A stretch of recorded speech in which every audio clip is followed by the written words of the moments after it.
Dimanche 12 janvier 2025, chers téléspectateurs, merci de nous avoir choisis pour vous informer dans ce journal version française de Viva.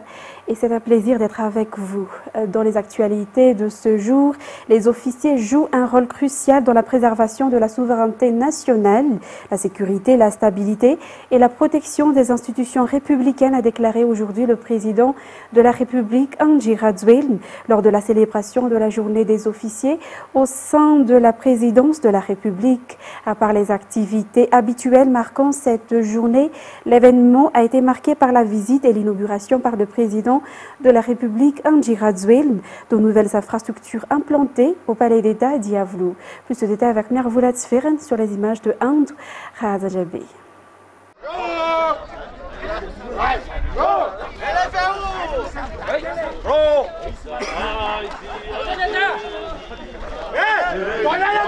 Le 12 janvier 1967 marque l'entrée des 40 premiers officiers malgaches à l'Académie militaire d'Antsirabe. La première promotion, appelée Umbimang Indiani Ain, avait considéré cette date comme un moment de revendication pour l'amélioration de leurs conditions de vie et de leurs soins à l'école. Un an après leur sortie, le 12 janvier fut proclamée Journée des officiers, une célébration toujours en vigueur jusqu'à aujourd'hui. Cette journée est marquée par divers rituels tels que la remise de lois traditionnelles, des crosses de cohésion symbolisant l'unité et la fraternité, ainsi que diverses activités sportives. Et tous les ans, le régiment des gardes présidentielles célèbre également la Journée des officiers. En tant que chef suprême des forces armées, le président de la République, Andry Rajoelina, s'est adressé spécialement aux officiers malgaches à l'occasion de ce 12 janvier. Il a souligné leur rôle crucial dans la préservation de la souveraineté nationale, la sécurité, la stabilité et la protection des institutions républicaines. Le président a ainsi appelé les officiers à toujours se souvenir des valeurs fondamentales des militaires et de la devise « Pour la patrie » dans l'accomplissement de leur mission pour la reconstruction de Madagascar. Pour le RGP, la célébration de la journée des officiers a été marquée par la présentation de nouvelles tenues de parade destinées aux cérémonies officielles, notamment lors de l'accueil des invités internationaux, des représentants institutionnels ou encore lors de la réception des nouveaux ambassadeurs étrangers venus présenter leurs lettres de créance au chef de l'État. La visite du dojo rénové et l'inauguration de la salle de musculation au Palais d'État d'Iavlou par le président de la République ont également été des moments forts de cette journée des officiers du régiment de la garde présidentielle. Ensuite, à l'occasion de la célébration du 12 janvier dédiée à la journée des officiers sortants de l'Académie militaire, le ministre des Forces armées a passé un message aux officiers malagasy. Il a appelé les officiers des armées à se comporter en tant que leaders au service de la nation. La célébration de cette journée, qui est importante pour les officiers malagasy, s'est déroulée au ministère des Forces armées à Païbé ce matin, dans le respect de la tradition militaire y afférente, en l'occurrence la remise d'oies traditionnelles, le cross de cohésion, ainsi que diverses compétitions sportives. Les détails avec Mervoulat Sferen et Braz Denilson.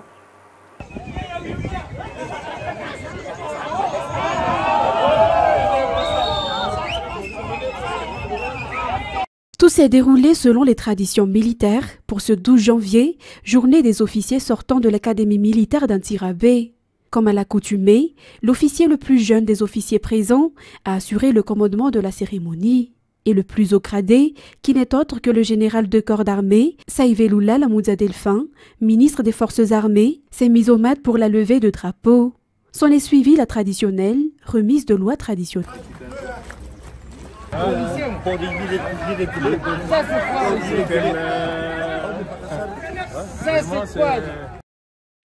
La fraternité et la solidarité des forces armées au service de la nation, tel est le thème du 12 janvier de cette année pour le ministère des Forces armées. Il ne s'agit pas simplement d'une devise, selon le ministre, mais cela doit être le mot d'ordre pour l'accomplissement des missions de tout un chacun cette année. Dans sa brève allocution, le ministre, Saïvelula Lamouza Delphin, a rappelé que les officiers sont des leaders et doivent être des modèles, et en tant que leaders, ils doivent être au service de la nation.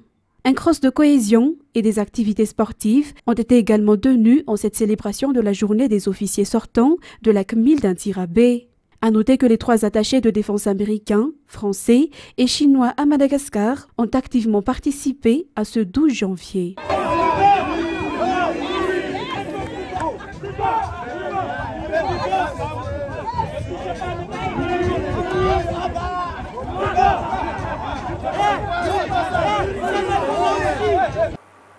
Restant dans ce même sujet, la gendarmerie nationale a célébré la journée des officiers au camp Ratsimandjava aujourd'hui.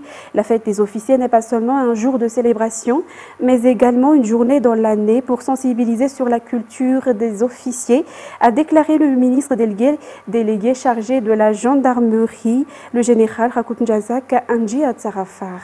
Les détails toujours avec Mirvoula Tsviren et Braz Denilson. Être officier exige des responsabilités, cela demande de la force physique et de la force mentale.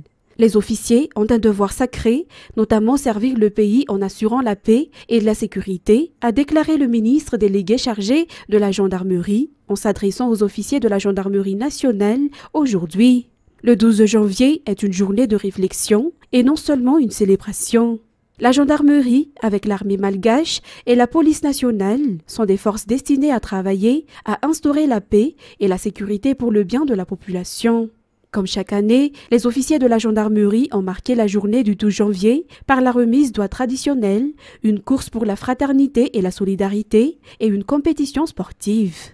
L'événement au camp de Ratsimandjava était également particulier puisque les représentants de la première promotion, diplômés de l'Académie militaire d'Antsirabe, ont honoré les officiers juniors accompagnés des représentants de la 3e promotion, 5e, 11e, 12e, 13e, 17e et 18e promotion.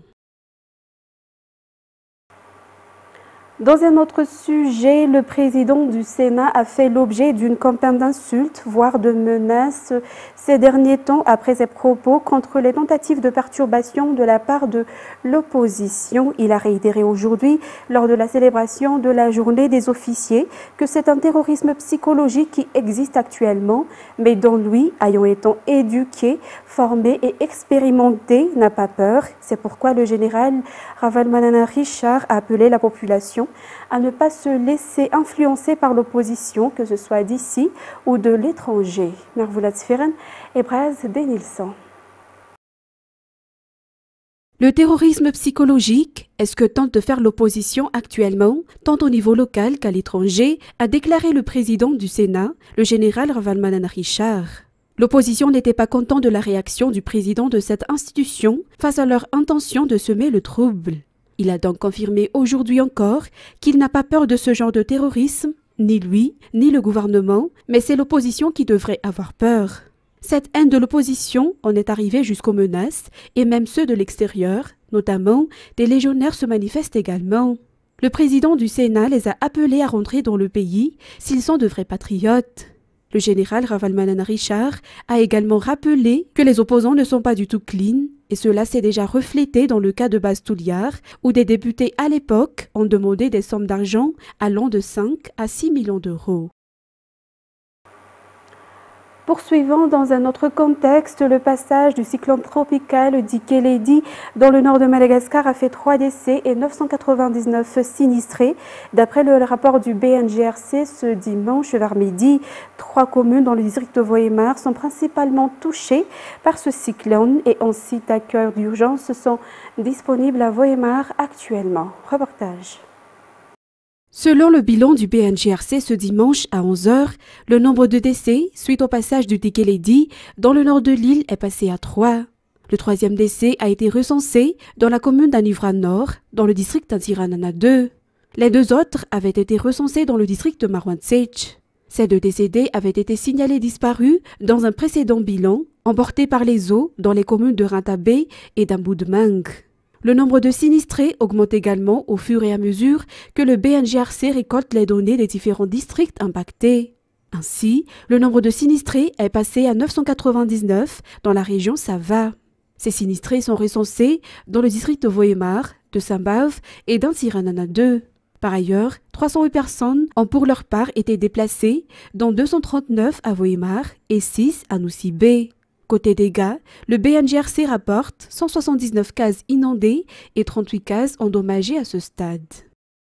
Ensuite, rétrogradé au rang de tempête tropicale, cet après-midi, Dikeledi se rapproche de l'archipel de Mayotte, où de premières inondations ont été signalées sur la côte sud, notamment dans le village de Mbouini, dans une des rares localités à avoir été épargnée par le cyclone Chido qui a ravagé l'archipel il y a moins d'un mois. Reportage sur les images de France 24. Les heures passent et la pluie s'intensifie. À Mayotte, très peu d'habitants dans les rues ce matin. Ils ont reçu l'ordre de rester chez eux. Hortense Andriamiari vit avec sa fille et sa sœur dans cette pièce. Traumatisée par le passage du cyclone Chido il y a un mois, elle a passé la nuit les yeux rivés sur son écran. Je vous conseille de faire très attention à vous et de rester informé. Juste que je suis par l'info, ça me rassure un peu, tout petit peu, mais quand même, j'ai très peur. Parce que j'ai jamais vécu ce qui s'était passé avant. Donc j'ai très peur. Elle craint de manquer d'eau, de nourriture, s'il fallait rester confiné plusieurs jours. C'est là qu'on n'a que ça. On n'a pas rempli de congèle. D'après les infos, ce sera fini lundi. Donc j'ai pas acheté beaucoup. Mais si y a un obstacle que ça va continuer, là on n'a plus rien à manger. Cette nuit, Dikeledi a perdu en intensité. Ce n'est plus un cyclone, mais une tempête tropicale modérée. Mayotte reste en alerte rouge. Des centres de confinement comme cette école accueillent les habitants qui n'ont pas de logement en dur, comme cette jeune maman. Le premier cyclone là, ils sont volés toutes nos affaires, ils sont partis, alors on est là pour être en sécurité. Ici, l'insouciance des enfants tranche avec l'inquiétude des plus grands. Cette jeune femme redoute surtout les glissements de terrain et les inondations. Il y a de l'eau qui rentre dans les maisons aussi, du coup ça fait vraiment peur. En plus, chez nous là-bas, il y a trop de boue et tout. Du coup, quand ça s'effondre et que le boue nous tombe dessus, forcément on va se blesser et tout. Ici, le pire est attendu dans l'après-midi. Dikeledi doit passer à un peu plus de 100 km au sud de Mayotte d'ici quelques heures. Poursuivant les actualités dans le pays, Rassoane Woutina Malala José Oliva a été élu président de l'Ordre des sages-femmes de Madagascar pour diriger l'ordre pendant 3 ans. Les résultats officiels des élections qui se sont tenues le 20 décembre 2024 ont été proclamés ce vendredi. Cette nouvelle présidente de l'Ordre des sages-femmes a été élue avec 40,8% des voix. Radou Ramanazatouf et Antar Ardonarville nous en disent plus. Les membres issus de l'Ordre des sages-femmes ont procédé à l'élection de leur nouveau président le 20 décembre dernier dans son bureau de vote réparti sur toute l'île. Pour rappel, il y avait 5 candidates à la présidence de l'Ordre des sages-femmes de Madagascar. Rassoane Woutina Malala José Oliva a été élue nouvelle présidente pour une durée de 3 ans, selon les résultats officiels publiés ce vendredi par le comité organisateur de l'élection. Cette nouvelle présidente a été élue avec 40,8% des suffrages exprimés. La nouvelle élue a déclaré que l'administration de l'ordre sera totalement transparente, la priorité étant également de préserver la dignité du travail des sages-femmes et de renforcer leurs compétences. Outre la nouvelle présidente, les membres qui formeront le conseil d'administration ont également été présentés parallèlement à cet événement. Après l'annonce des résultats officiels, a eu lieu la passation de pouvoir entre la nouvelle et l'ancienne présidente de l'ordre. Jusqu'à présent, 10 722 sages-femmes sont légalement inscrites au tableau de l'ordre. La présidente appelle ainsi toutes les sages-femmes encore non inscrites à rejoindre l'ordre afin qu'elles puissent exercer leurs fonctions de manière légale.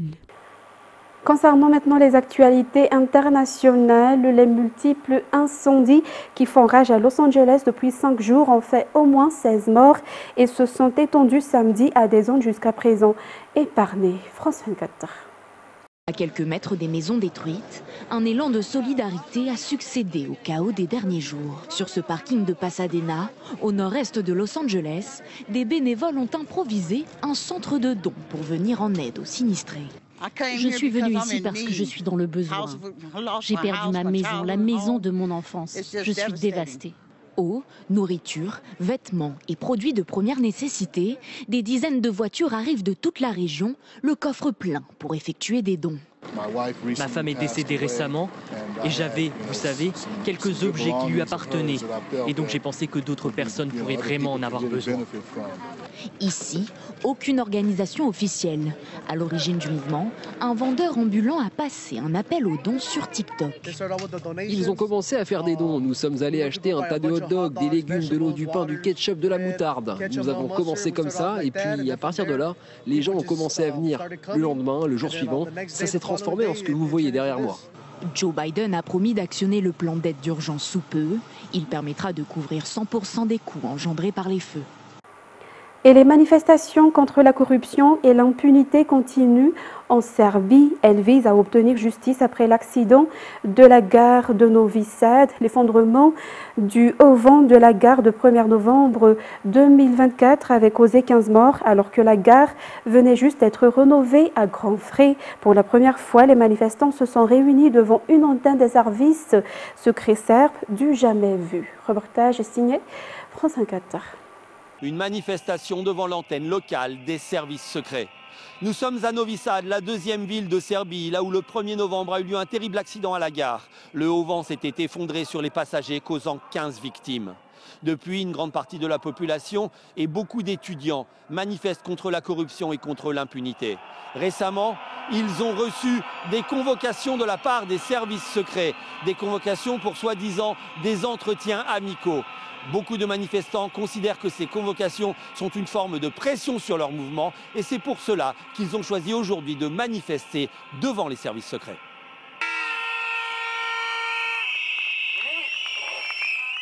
Je ne pense pas que ce soit le travail des services secrets de convoquer les étudiants à de soi-disant conversations amicales. Notre but n'est pas d'attenter à la sécurité de l'État. Nous ne sommes que les étudiants qui demandons justice.